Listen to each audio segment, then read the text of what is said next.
Hello guys, welcome to Economy Crisis. As the supply chain disruption causes shipping delays, experts believe Amazon's logistics empire and predictive analytics will help it avoid the worst of all. Amazon leased long-haul planners to expedite the delivery of goods from China to the United States, and it has been manufacturing its containers and chartering private cargo vessels for years. Retailers such as Walmart, Home Depot, Target, IKEA, and Costco are now experimenting with the strategy, chartering smaller vessels to transport goods to less congested ports. Before we continue, kindly hit the notification button to be notified when next I post new videos.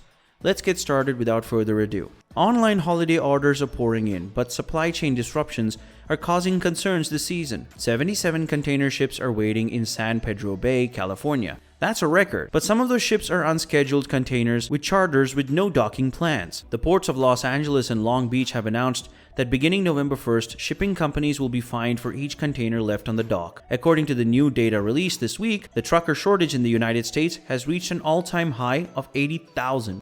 However, Amazon has made some unusual and significant moves to avoid the worst of it. Los Angeles has 79 vessels that have been stranded for up to 45 days. Amazon's latest venture, which I've been following for the past 2 days, it sat in the harbor for 2 days. For years, Amazon has chartered its cargo ships, a strategy that retailers such as Walmart, Home Depot, and Costco are experimenting with this holiday season. Amazon is also manufacturing its containers, expanding its workforce and warehouses, and leasing long-haul planes for the first time to expedite high-priority goods from China to the United States. They've been waiting for this. As a result, they've been taking steps since 2020 to alleviate the problems that other retailers will face. As a result, Amazon will be less affected than other retailers. However, they are not immune to this. Since the beginning of the year, Amazon has seen a 14% increase in out-of-stock items, and prices on the site are up by an average of 25%. Consumers have been experiencing price increases in all of their purchases. I mean, when the cost of transportation rises, it's ultimately passed on to the consumer. Speaking with former Amazon employees, maritime lawyers, and supply chain experts about Amazon's audacious but costly attempts to avoid the shipping delays, they have plagued other retailers this holiday season. Amazon has invested tens of billions of dollars in every node of the complex, winding shipping journey to control as much of the process as possible. The more Amazon controls each node, the less it has to pay third-party shippers such as UPS and US Postal Service to ship its goods, and the less vulnerable its goods are to delays that affect the rest of the industry. Amazon has always understood that they do not want to be the largest retailer, but rather the largest logistics company. In 2020, Amazon spent more than $61 billion on shipping, up from just under $38 billion in 2019. In addition, Amazon now ships 72% of its packages, up from less than 47% in 2019. And the more Amazon ships, the more data it collects at each potential point of failure in the process. They monitor what's going on around the world on an hourly basis, so if the cost of one mode of transportation rises relative to another, Amazon can say, you know what? Shipping a container is so expensive, it's cheaper now for us to fly product via cargo aircraft. Let's dissect the supply chain's complexities by following the journey of a holiday gift ordered on Amazon. Amazon uses data months or weeks before you order to predict what will sell and where, and then orders those items early at bulk prices, often from China. Amazon then packs the bulk orders into shipping containers and plans the best route across the ocean based on the value of the goods and where they need to go. This is known as the first mile. The shipping containers are typically loaded onto massive 14,000 container cargo vessels, which are the most cost-effective option, sharing space with goods from thousands of other companies. Approximately 40% of the time, the vessels are heading to the port of Los Angeles or Long Beach on a journey that takes between 25 and 40 days, which is at least 10 days longer than usual. Once there, they typically sit for days, if not months, depending on available dock space and workers. When there is availability, port workers unload the containers onto trailers or chassis, which are also in short supply, and move the containers around on port property until they are ready to be picked up by one of Amazon's 50,000 plus semi-truck trailers or contractors and transported the middle mile to one of its 260 plus fulfillment and other facilities.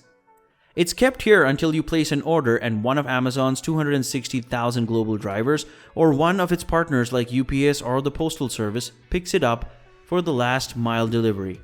The first real bottleneck in this process is deciding where to ship the bulk orders of goods across the ocean. Containers were in such short supply a decade ago that excess boxes were repurposed as houses and entire business parks. Containers are now so scarce that the cost of shipping one has skyrocketed. Before the pandemic, shipping a container from China to Los Angeles would cost around $1,200. Today, a single container costs around $20,000.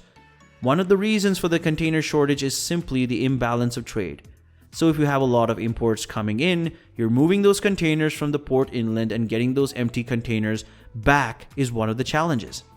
As a result, Amazon is manufacturing its 53-foot container in China through a company called CIMC, which also manufactures similar containers for Walmart. Hundreds of Amazon's containers arrived at the port of Houston on the Star Ligra in early October. Amazon has probably produced between 5,000 and 10,000 of these containers. When they bring these containers into the United States and unload them, guess what? They have been used in the domestic system as well as the rail system. They are not required to run them to Asia as everyone else is. By building these containers, they are essentially ensuring that the necessary equipment will be available to them. Lauren Bergen was working at the Federal Maritime Commission when Amazon first registered with the agency in 2015. The first sign that the company was looking into starting its own ocean freight business to gain more control over the shipping journey of certain goods. What if this year we had Tickle Me Elmo?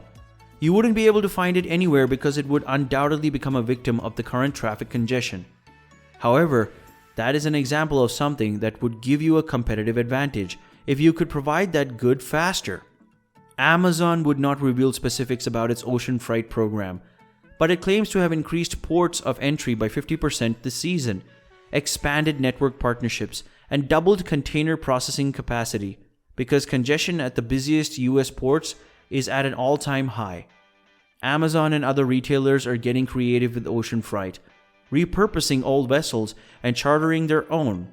Because there are fewer ships available, this removes a significant amount of capacity from the market. Why? Because they've been waiting so long to be unloaded. One option is to simply call at a less congested port. However, to control the route, a company must charter its vessel. So Amazon has been doing exactly that for years. You can dock at much smaller ports, such as the port of Everett in Washington or Houston or New Jersey, which have the least congestion and the quickest offload times. As part of its Fulfillment by Amazon initiative, Amazon has been experimenting with chartering vessels since 2017, functioning as a worldwide freight forwarder through a Chinese subsidiary, facilitating the movement of goods across the ocean. That's all for today, folks. Thank you for spending some time with us, and if you found this video interesting, make sure to hit the like button and the notification bell. Also, subscribe to our channel to get access to more interesting videos from us. Till next time.